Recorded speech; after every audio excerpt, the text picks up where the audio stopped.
Hello, guys, good people, welcome to our show. Bad people, welcome to our show. Medium people, anyone, welcome. Today we are going to discuss more about SEO. We are going to cover about SEO journey and how you can switch your career and pay attention to something that you like a lot. I'm so excited to discuss this topic with Grace Frohlich. How are you? Hi, I'm good, thanks. Thanks for having me. A big pleasure. Want to learn more about that, Grace? Before we start, just tell more about your self experience, background, and anything that can help our listeners to learn more about you. Yeah, sure. So I'm currently an SEO consultant at Brain Labs. I'm based in London, in the UK. Originally, I'm from California, so you can tell by my accent, probably. Yeah. Yeah, and I've been in the SEO world about 4 years. Really enjoying it a lot, learning a lot every day. Yeah, I'm really excited to talk more about it today. Nice. Can you tell why you decided to relocate from California, always sunny California, to the place where all the time it's raining, according to some common thinking? So, No, that's a fair question. Honestly, it's life just happens.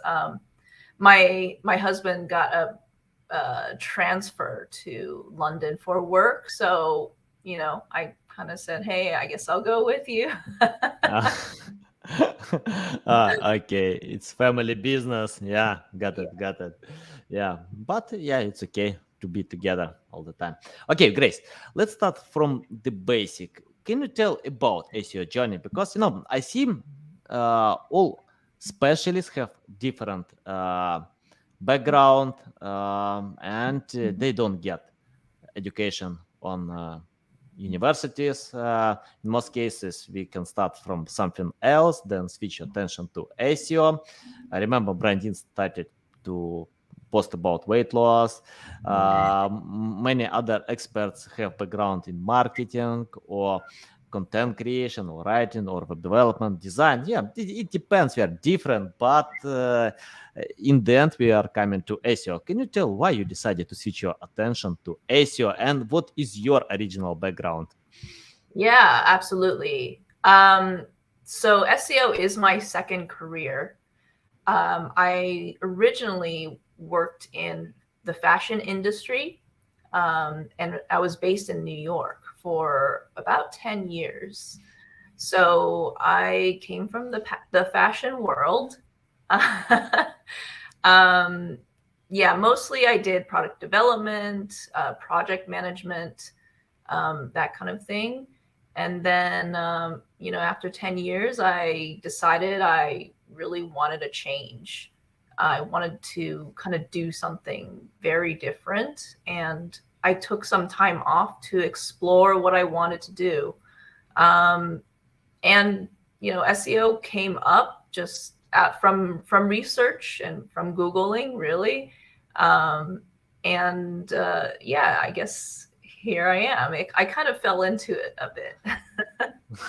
Yeah, yeah, nice. I think people who have background in fashion or something Mhm. similar, they like creativity, and it's very important in SEO to be creative. And I remember interesting story about creativity. It's not related to SEO, but I think all digital marketing we can connect with SEO today because it's important to be creative, to stand out from the rest. And Lloyd Richards published a book 11 years ago, and he spent 14 years to write a single book. Yeah, 14 years. For me, it's hard to imagine, how to spend 14 years to write just one book, but he did it. And after publishing, he spent some marketing sales budget, but he got random sales, nothing special. Then his daughter posted content on TikTok about this book, a short video. I watched this video. Yeah, interesting, Mhm. creative video. It's not nice looking design, but yeah, that was an interesting story in short video, less than a minute. about this book that author spent so much time to write this book. And this video became viral, plus 50 million people watched this video. And this book today is bestseller on Amazon. Wow. So one creative video can beat a lot of marketing and sales channels. And I think it's important to be creative, to become creative. If you just rewrite others, that most websites do, it's hard to achieve any success. Can you tell how to become creative in SEO? What does it mean for you? Because I see when webmasters misunderstand creativity and user intent. User intent can tell you need to create content for users according to their questions, preferences, but creativity, you need to stand out from the rest. So can you tell how to unite them? Yeah, I think you're absolutely right. There is definitely a need for creativity to be an SEO, for sure. Especially if, you're like myself, I work for an agency and we advise clients on different strategies. And a lot of times we have to be creative. We're not going from just a book of strategies and picking one. We do have to come up with very creative solutions to our clients' needs. So yeah, it's definitely something you learn from experience, and I'm definitely still learning for sure. Yeah. And I do get help obviously from my colleagues, asking different people, what would you do in this situation, for example. So yeah, I think it's very important. It's interesting. You are going to speak in Brighton SEO. Yeah, my congratulations. Yeah, interesting. Can you tell what kind of topic you will have, and probably you can unhide some secrets that you are going to cover? Yeah. So I'm speaking at the next Brighton in September in Brighton. There's actually one in San Diego later this year as well, which is the first one in the States. So that's exciting. But I'll be in London. Sorry, Brighton. So my topic, it's about pirates. Pirates? SEOs are like pirates. Okay. No, but on a more serious note, it's about the user journey mapping. Okay. Yeah. Yeah, I think it's important. I remember when I spoke with webmaster who lost 400,000 traffic. No, a lot of traffic. It's hard to earn this traffic. You need to create a lot of content, to promote content, but he lost this traffic because Google dropped his ranking positions, but he didn't lose any sales. So you can imagine, a lot of traffic that didn't convert. Can you tell how to create a strategy that covers buying journey, sales funnel, many things? Because I see when companies chase like high volume and other metrics, vanity metrics, but in the end we need to sell. So any tips about that? Yeah, I exactly. So without giving too much away, because I want people to come to see my talk later this year, but the idea behind the user journey mapping is to meet the customers where they are in search. So if you think about a user's search journey, starting from top of funnel, where they're kind of researching, they're deciding what they really want, you should have content that targets that kind of search intent. So more informational intent type of topics. And then as the user moves further down the funnel, the marketing funnel, down towards conversion, then you should also have different types of content to meet them where they are. So it's kind of a strategy I helped develop to really capitalize on that. Yeah. And can you tell how to collect data about customers before creating this content strategy? Because what I see when companies use Ahrefs, SEMrush, many other great tools, but all tools share the average data according to all Yeah. websites online, but we need to consider that our customers are different, and sometimes it's better to think more about customers, how to satisfy their intent than to compete with all online that we have today, plus 2 billion websites. So tell how to collect data and unite with content strategy. Yeah, for sure. And it is a tricky one.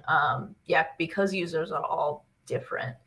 But we do use AI to help us first build a user journey map.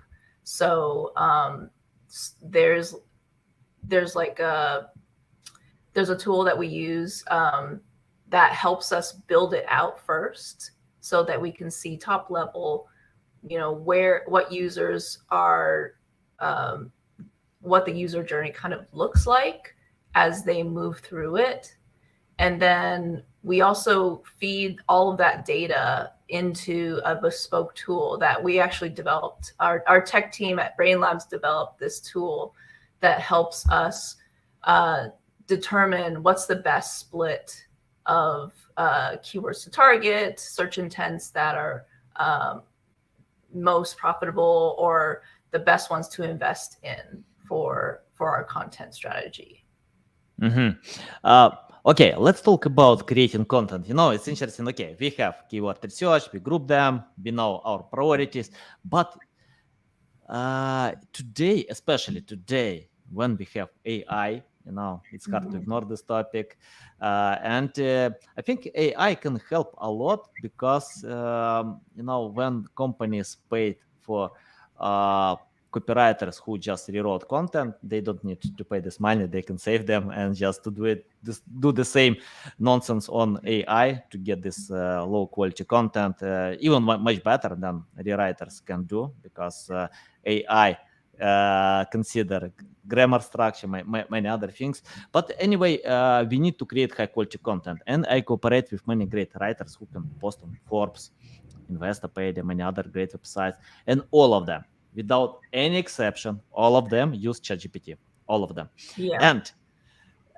And we can't deny this tool exists, but I use a lot this tool, by the way. It's my regular tool, probably even more than GA4 and Google Search Console, because I analyze data on different tools, but I create content on ChatGPT. I mean, I usually edit content on ChatGPT. I never generate from scratch, because I think, if you feed the tool with the right data, you can get great results. For example, we did it. We researched about one topic and feed ChatGPT with all this data, got press release, and CNN mentioned, about this press release, but ChatGPT didn't generate this text from scratch. We feed with the right data. So when you can do it, you can get great results. Can you tell about high quality content? How to create it by considering that we have ChatGPT that can help us to create this content? Yeah, I think in my experience, I mean, I'm by no means an expert for AI content, but I have been using it very frequently in my work. And I think, of course, the number one thing is you have to feed it a very good detailed prompt.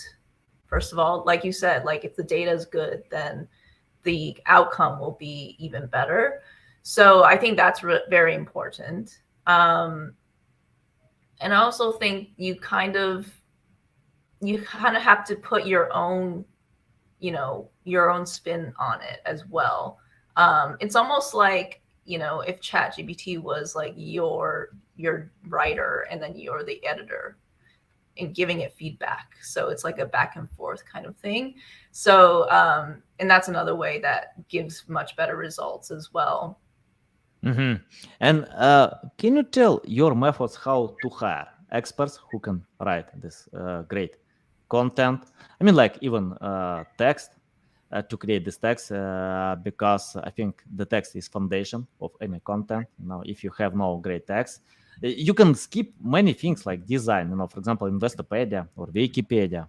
Many websites, they have no great design, but they have high quality unique text, that users need more. And I think users need simplicity when you have this nice looking design, but hard to consume. Yeah, all users will skip it. And that's why we Yeah. have this bounce rate high. Can you tell about, to hire experts who can create or write this content? Okay, they can use ChatGPT, they can do themselves, but your methods to find this specialists who can do it. Yeah, I mean, so our agency, we actually incorporated with, well, I guess our agency acquired a like a content writing agency. So we do a lot of content in-house for clients. So I'm afraid, So that is yeah. my answer. I'm not actually very sure or familiar with how to find expert writers, but I imagine, there's a lot out there. Yeah, of course. If you do your research. Of course, but for example, okay, if let's imagine we have great writers who can write awesome, unique, valuable, name them text, great text. But what I found, if you write only for human being, we still need to optimize for search engines. And vice versa. Now we can't optimize for search engines and forget about human being. It's mix. We need to have this mix. Okay, if you get this great text for content creators, how to optimize for search engines? I mean, like, do you use special density keywords or anything else Oh, that can help Google? I mean, so we do have a brief. We do have like a templated brief with certain SEO requirements.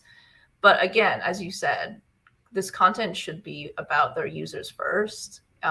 Users, so humans can tell if content is written by AI. They can just tell. So, and they won't like that. So there's all these different considerations when you're creating content, and so we factor that in when we create content. For websites.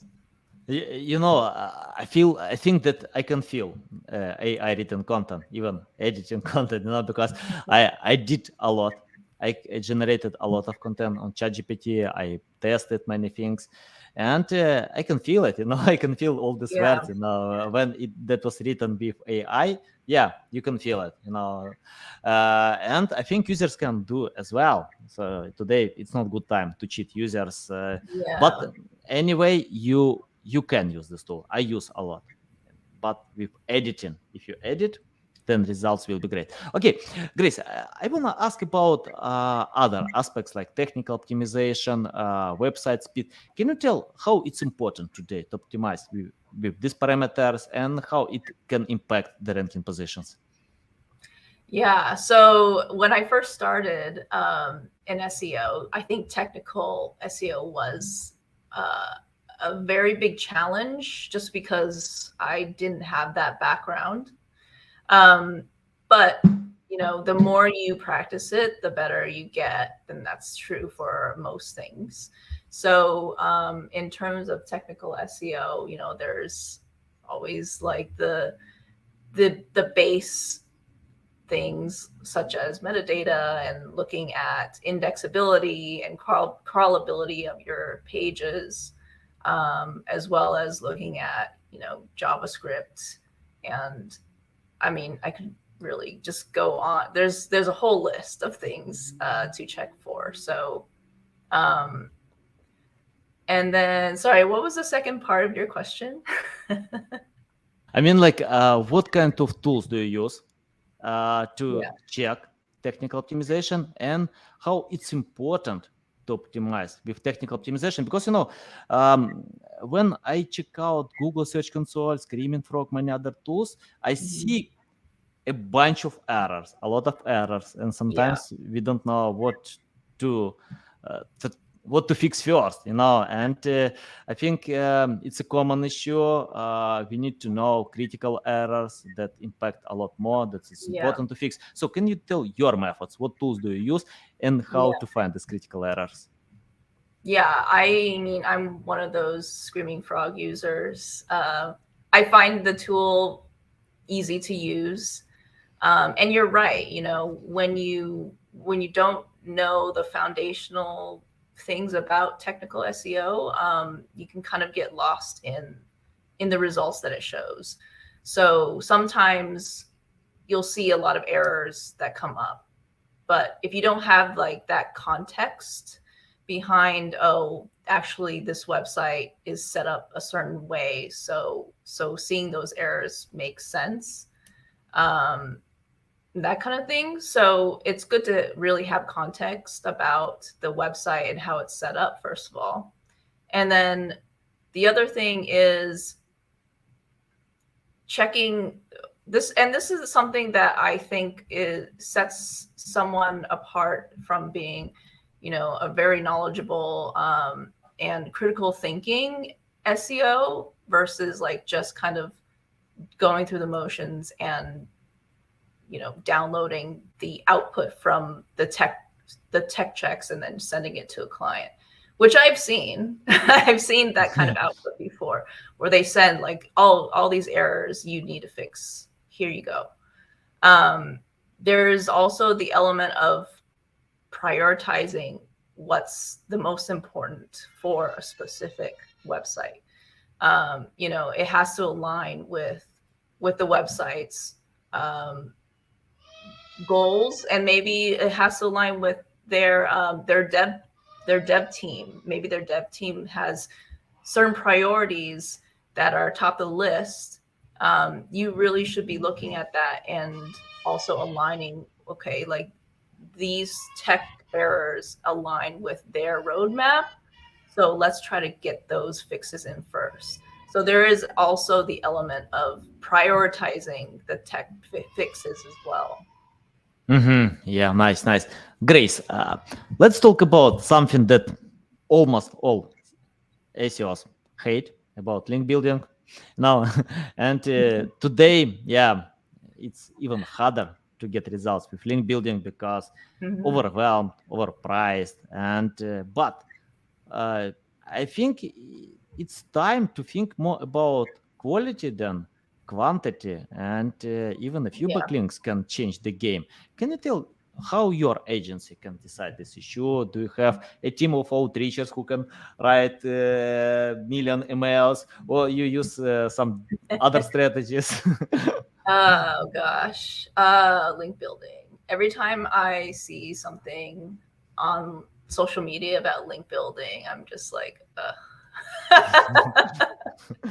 you're right. I don't enjoy it at all, but I can see like the value of it for sure. Of course, like the ideal situation is put out great content and people will link to it, right? That's ideal. But sometimes, you need a little help. So yeah, I think in the past year or so at Brain Labs, we've been building up a digital PR section of the agency to help build links that way. I'm not sure how much I can divulge about that, so I'm just going to say it is in the works. We do plan to have a strategy behind not just sending out all these emails, because how often does that actually work? Yeah. I'm actually not sure, but yeah, that's definitely important for sure. And I do agree with you that high quality links count for much more than just having a million links. Nice. Grace, let's talk about something that is very important in digital marketing, I think in SEO as well, about strong sites. Many companies replicate competitors, but I usually tell them You don't need to do it. Find your strong side, where you can be much better than your competitor. You don't need to create content for all topics in your niche. Just create where you can create much better content than you have. I'm interested about strong side of Brain Labs. What is your strong side? Why customers need to go to Brain Labs to order your services, to cooperate with you, than a million other agencies that we can have online? Yeah, that's a really good question. It's almost like, what does your brand stand for, right? So I think what sets Brain Labs apart is the innovation, for one thing. We definitely, I know the history of Brain Labs, we were ahead of the curve in terms of innovating and the tech aspect, building custom tech tools, for example. So definitely very forward thinking. And a lot of the leaders at the agency kind of showcase that. From what I can tell as well. Yeah. So I think that's very important. There is definitely some space for kind of like more traditional or old school digital marketing. Some of that is still relevant, but I think if you are not constantly updating and taking risks and testing, which Brain Labs does, we're constantly testing all the time, then you're falling behind. Well, let's talk about this testing. I think that mistakes are part of the marketing journey. We need to do mistakes, especially when you start something new. Yeah, we start from generic strategies, best practices, then we can fail and learn from that. And yeah, it's often when companies waste money with marketing, but they can learn how to lead the money in the right way. Can you tell your methods of experimenting? Because SEO takes time. If you Yeah. made some changes in SEO, we need to wait for a long time, to analyze it works or not. For example, in paid marketing, we can analyze after I don't know 100 clicks, 1,000 clicks. We can learn if it works or not. But in SEO, we need to wait 3 weeks, months. So, any tips about the right experiments in SEO? Yeah, that is a really good point. So, for me personally, so we actually work in partnership with Search Pilot. I don't know if you know Will Critchlow's baby company. I don't know if you know. So Search Pilot specializes in SEO A/B testing. And we have a history with them as well. So obviously someone from Search Pilot can probably explain this much better than I can, but essentially their clients are enterprise websites. So they have hundreds of thousands of pages, and that actually makes it easier to test when you have that big sample of pages. So they'll test like A/B testing. So, for example, they'll test different title tags for like a version A, version B title tags, and see what the results are. And actually, that kind of helps kind of speed up that process. And I know SEO can be a bit slow to see results, but this type of testing is really great to kind of demonstrate different hypotheses about SEO. Yeah, I opened the website. I need to analyze it. Interesting. So you cooperate with them, you give them content or specific URLs and ask, can you provide this test? Can you tell how it works? So they are their own company, but we do kind of share data. We share knowledge.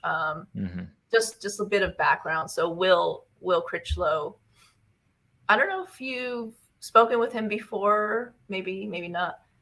So he founded Distilled first, which was a SEO agency based in London, And then he kind of broke off into this Search Pilot, which is now an A/B testing agency. Yeah, I don't remember. What is his name? Will Critchlow. He's Ah, pretty yeah, of famous. course. Yeah, I spoke with him. I spoke. Yeah, Yeah, I thought so. yeah. I remember names good, but I don't remember all names of companies. But yeah, names I remember. Great. Okay, Grace. Yeah, interested. Yeah, I didn't know about the search pilot, Yeah, but yeah, I need to test it. yeah, Interesting. check it out. And Grace, let's talk about mistakes. You mentioned about mistakes. It's part of the process. And can you list mistakes that companies can avoid? I mean, like some mistakes we need to do to learn from them, but we can avoid some mistakes as well to learn before doing something. So, can you list mistakes that companies still do but can avoid? That's a very uh, open question. So, I mean, personally, I've never started my own company. So I guess I can only speak from an employee perspective. But I have worked at a lot of different companies before that, I saw, oh, yeah, they could have done something better. So, for example, when I worked in New York, a lot of the management would never give feedback to their Mhm. employees. That's was very, very common. Not that I didn't see that for just one company, but it was like a very recurring problem for the industry. This was when I was in fashion anyway. So yeah, not giving feedback was really just it doesn't help your growth. It doesn't help things improve, situations improve. So a lot of mistakes they kept happening and happening, and so I think that was one of the things that I noticed. Yeah, so Yeah. that's definitely something that can be avoided for sure. Yeah. Got it. Got it. Uh, Grace, I'm interested about your experience. For example, I found that it's better to cooperate with clients who understand SEO.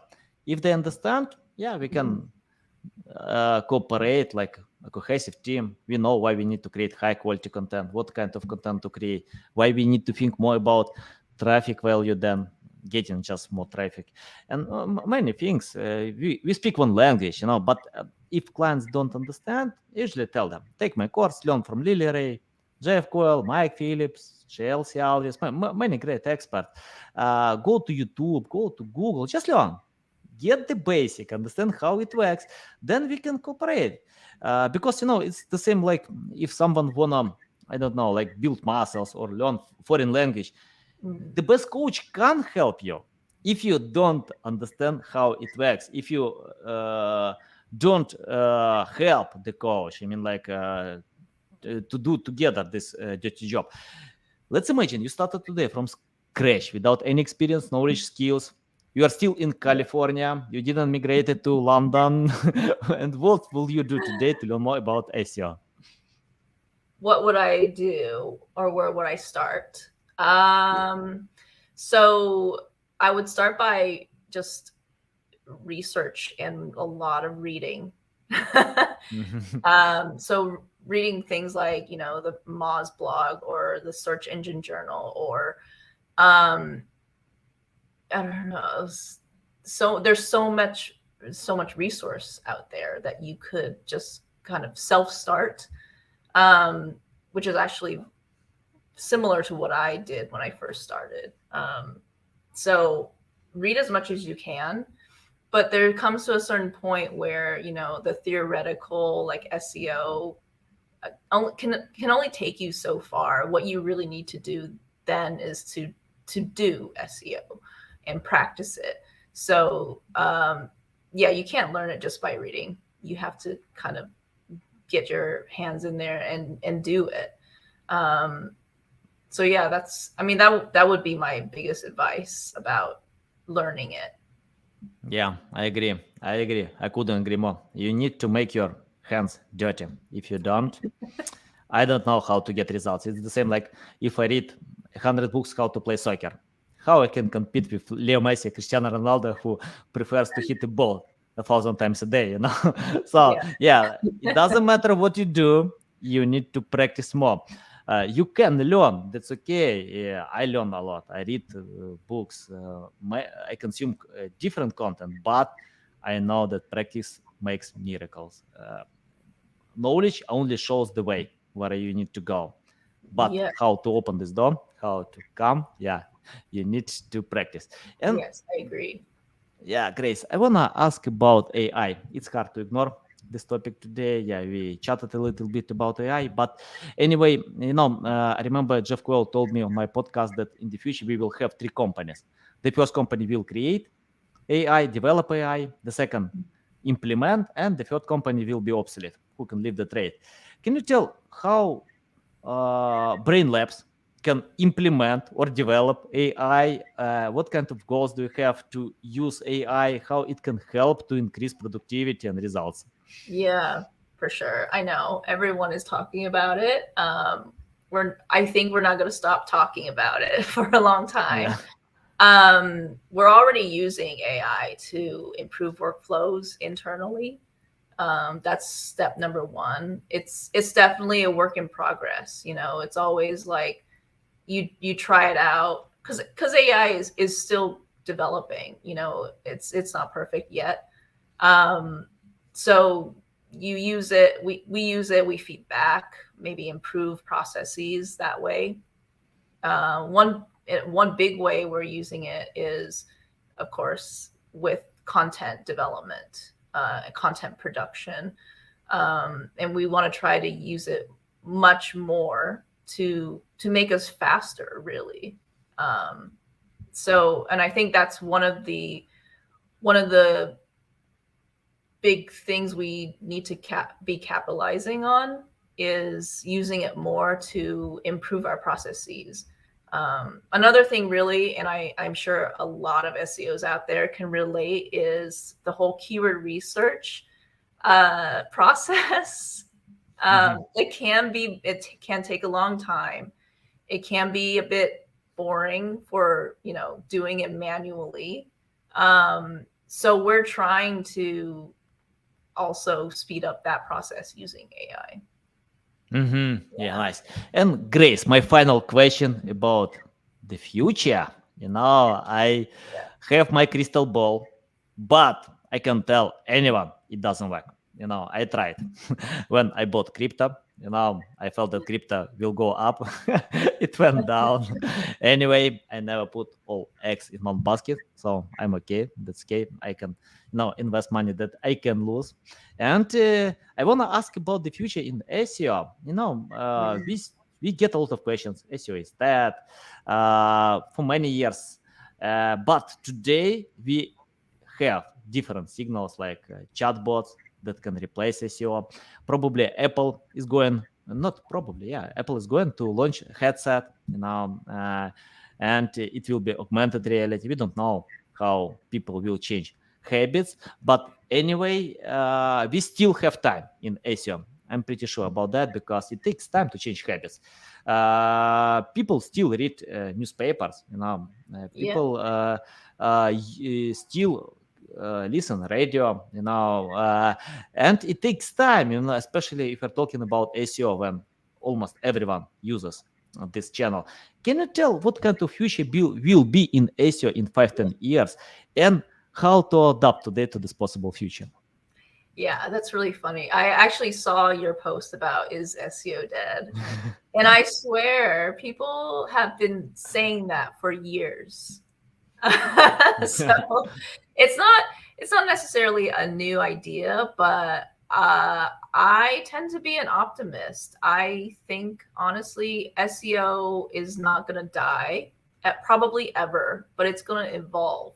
Just like people, just like humans, it's going to evolve to adapt to the new environment, like AI, like Google generated SERPs. So yeah, I don't think it's gonna die at all.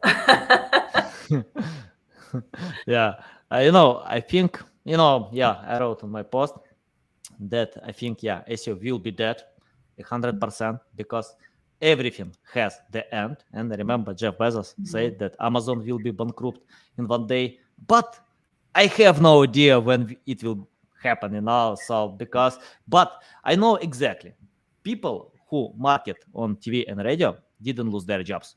They adapted to digital. If SEO will change to any other environment, we can move to this environment. But SEO is not only how to rank on Google. It's more about how to create high quality content, how to increase website speed, how to earn backlinks that will bring traffic, create brand awareness. So for me, SEO can teach a lot that you can adapt to any other environment. It I doesn't agree. matter. Yeah, you can rank on Google, you can rank on, at any other environment, but you have skills how to do it, and adapt to a new channel, new environment.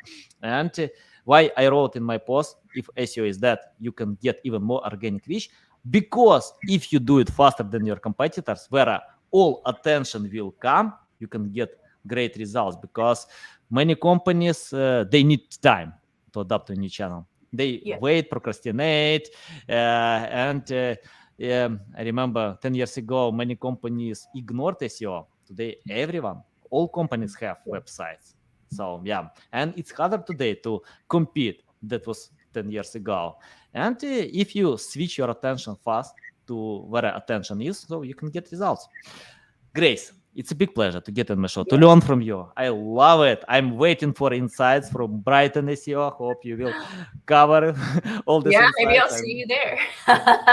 No. I'm not going, in London on this year. We'll see probably on the next.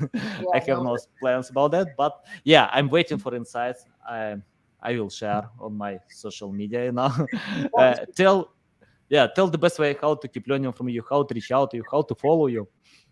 I'm actually not on Twitter, but I am on LinkedIn. So you can reach out to me on LinkedIn. I mean, looking forward to messages. Shout out. Nice. And what about threads? Do you use threads?